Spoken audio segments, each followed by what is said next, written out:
Welcome guys to my YouTube channel I Q rankers. तो बेटा मैंने आपको अभी तक 3 चैप्टर करवा दिए हैं और आपका बेटा बहुत ही ज़्यादा अच्छा रिस्पॉन्स आ रहा है। ठीक है, तो सबसे पहले उसके लिए बहुत बहुत ज़्यादा थैंक्स। तो अब मैं आपको उसी तरह से आगे करवाता हूँ, डैट इज़ चैप्टर नंबर 4। तो बेटा चैप्टर नंबर 4 है हमारे पास सिंपल इक्वेशंस। तो सिंपल इक्वेशंस आम तौर पे बच्चों को काफ़ी डिफ़िकल्ट लगती हैं, बट मैं आपको इतने अच्छे से ईज़ी वे में करवाऊँगा कि आपके इस चैप्टर में से जितने भी क्वेश्चन आएंगे आप उनमें full out of full marks करोगे। ठीक है, स्कोर करोगे। तो देखिए, सबसे पहले बेटा, अभी तक अगर आपने चैनल को सब्सक्राइब नहीं किया तो जल्दी से ना चैनल को सब्सक्राइब कीजिए, क्योंकि मैं आपको पूरा क्लास 7th का मैथमेटिक्स करवाने वाला हूँ। तो बेटा सबसे पहले जो हमारे पास टॉपिक है वो आपको सबसे पहले सीखना है कि अलजेब्रिक एक्सप्रेशंस क्या होती हैं। ठीक है, अब देखिए, आपको बहुत बारी देखने को ऐसा कुछ मिलता है कि आपके पास कुछ ऐसा लिखा होता है, that is 2x+3, 4x-3, 2x+1 and x-1, है ना। तो ये सारी की सारी जितनी भी चीज़ें हैं इनको बोलते हैं हम अलजेब्रिक एक्सप्रेशंस। ठीक है, इसमें बेटा आपके पास जो ये x है, ठीक है, यहाँ पे जो x है हमारे पास, इसको हम बोलते हैं वेरिएबल। इसको क्या बोला जाता है? ये क्या है, हमारे पास एक वेरिएबल है। वेरिएबल का मतलब क्या होता है? वेरी करना, है ना। तो इसमें x जो होता है आपके पास वो वेरी करता रहता है, कि आप x को कुछ भी इनपुट कर सकते हो। तो मैं सबसे एक सिंपलेस्ट अलजेब्रिक एक्सप्रेशन ले लेता हूँ। जैसे कि हमने एक एक्सप्रेशन ली 2x+1, हमने क्या ली? 2x+1।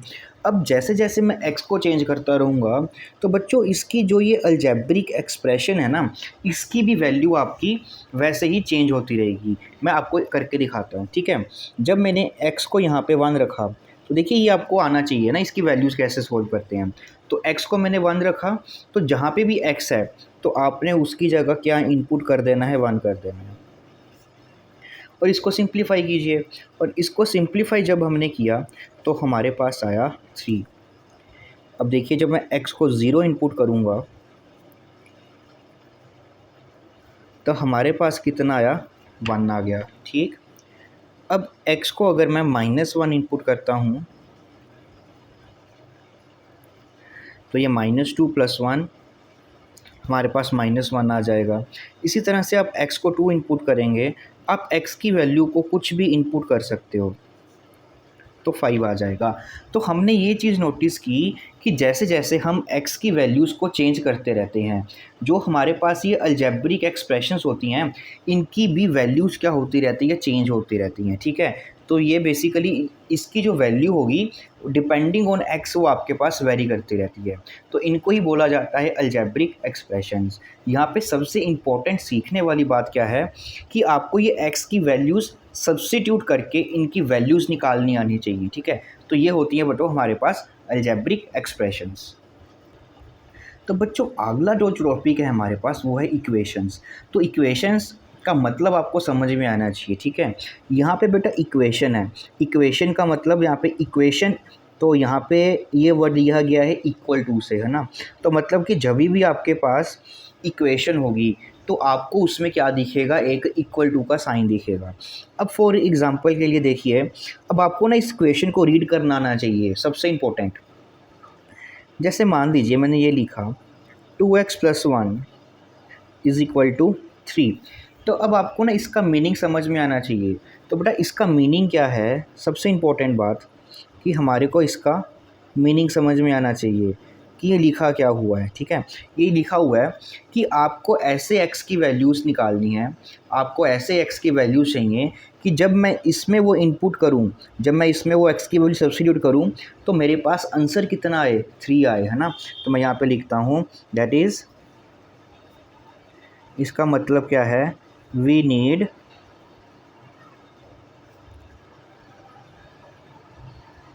Those values of x for which 2x+1 becomes 3। ठीक है, तो हमें ऐसी x की वैल्यू ढूंढनी है कि जब वो x हम इसमें इनपुट करें तो आपके पास जो आंसर है वो 3 आ जाए। ठीक, तो ये होता है इक्वेशन का मतलब, ठीक है। फिर आगे हमारे पास अगली डेफिनेशन आ जाती है कि सल्यूशन क्या होता है, ठीक है। अब जो ये हमारे पास x की वैल्यू आएगी उसी को हम क्या बोलेंगे, हमारा solution, that is value of x। ऐसी x की जब हम वैल्यू ढूंढ लेंगे जिसमें इनपुट करके इसकी वैल्यू 3 आए तो उसको बोला जाता है उसका सल्यूशन। मैं आपको एग्जांपल के तौर पर समझाता हूँ। देखिए, जैसे मैं एक यही वाली अपनी इक्वेशन ले लेता हूँ, दैट इज़ 2x + 1 = 3। अब यही एक्सप्रेशन हमने लिखी है।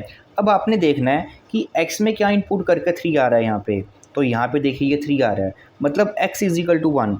तो मतलब कि हम यहाँ पे पुट करेंगे x = 1। जब x = 1 हमने इसमें इनपुट किया तो इसको सॉल्व करने के बाद हमारे पास आया 3। तो हम ये बोलेंगे कि x = 3 हमारे पास क्या है, इज़ अ सल्यूशन। तो ये हमारे पास क्या आ जाएगा, इस इक्वेशन का सल्यूशन।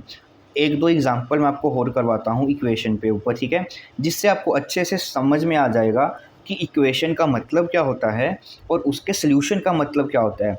सबसे इम्पोर्टेंट बात आपकी यही समझने वाली है।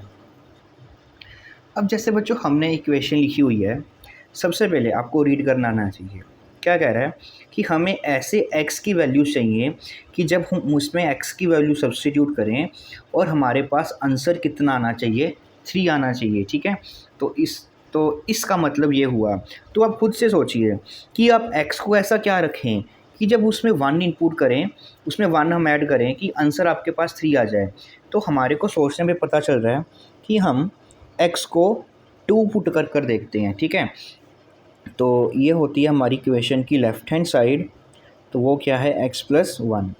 तो इसमें हमने 2 पुट करके देखा तो हमारे पास आ गया 3, और यहाँ पे भी कितना पड़ा है, आपके पास 3 है। तो मीन्स यहाँ पे हम बोलेंगे कि x = 3 इज़ अ सल्यूशन। तो ये हमारे पास क्या बन जाएगा, इस इक्वेशन का एक सल्यूशन बन जाएगा, ठीक है। मैं एक आपको दूसरी इक्वेशन देता हूँ फॉर एग्ज़ाम्पल के लिए। अब की बार जो इक्वेशन है मेरे पास वो हम कुछ इस तरह की ले लेते हैं, ठीक है। अब देखिए, जैसे हमारे पास ये क्वेश्चन आ जाता है, चेक वेदर। तो अब देखिए, तो बच्चों आपके पास क्वेश्चन क्या आ जाता है कि हमारे को एक इक्वेशन दे दी, तो बोलते हैं कि चेक कीजिए क्या ये इक्वेशन हमारी इसका सल्यूशन होगी या नहीं होगी। अब इक्वेशन क्या है कि हमें एक ऐसा x चाहिए जब उसको 3 से मल्टीप्लाई किया जाए और उसमें 2 ऐड किया जाए, आंसर आ जाए 3। वो बोलते हैं कि -2 चेक करो। तो हम अपनी लेफ़्ट हैंड साइड ले लेते हैं यहाँ से 3x + 2। तो यहाँ पे बेटा हम -2 पुट करके देखते हैं। तो x को हमने यहाँ पे -2 इनपुट किया, तो यहाँ पे हमारे पास आया -6 + 2 = -4। बट इक्वेशन क्या डिमांड कर दिया है कि हमारे को 3 चाहिए था, बट ये तो हमारे पास -4 आ रहा है ना। तो हम लिखेंगे कि यहाँ पे x = -2 is not a solution. तो ये हमारे पास इस इक्वेशन का कोई भी सल्यूशन नहीं होगा, ठीक है। अब बच्चों मैं आपको घर के लिए कुछ क्वेश्चन देता हूँ, तो उस क्वेश्चन में आपको यही बताना है कि जो नंबर लिखे हुए हैं वो उसके सल्यूशन हैं या नहीं में, ठीक है। तो सबसे पहला क्वेश्चन मैं आपको देता हूँ, 2x + 4 = 3, और मैंने आपको बोला x = -1 पे चेक करना है आपको, ठीक। फिर दूसरा क्वेश्चन मैं आपको देता हूँ, 4x + 3 = 7, और आपको चेक करना है x = 1 पे। एक और क्वेश्चन देता हूँ, -3x - 2 = -1, और ये आपको चेक करना है x = 2 पे, ठीक। एक ये क्वेश्चन है, आपने बताना है कि जो ये साइड में नंबर हैं ये इसके सल्यूशन होंगे या नहीं। और एक फोर्थ क्वेश्चन देता हूँ मैं, आपको find the values of 3x minus 2 at x is equal to 2, x is equal to -1, x is equal to 3, x is equal to 0। तो बस आपने क्या करना है, इसकी वैल्यू निकालनी है इन अलग अलग पॉइंट्स पे। सबसे पहले आपको इसकी वैल्यूज़ निकालनी आनी चाहिए, ठीक है। तो उसके बाद ये इक्वेशन का क्वेश्चन है और ये एक्सप्रेशन के क्वेश्चन है। तो जल्दी से इनको आप सोल्व कीजिए और हमारे को कमेंट सेक्शन में इसके आंसर जरूर मेंशन कीजिए कि आपके कौन से क्वेश्चन का क्या आंसर आ रहा है, ठीक है। तो होप सो बच्चों आप सभी को ये वाला लेक्चर अच्छे से समझ में आया होगा। तो मिलते हैं अगले लेक्चर में।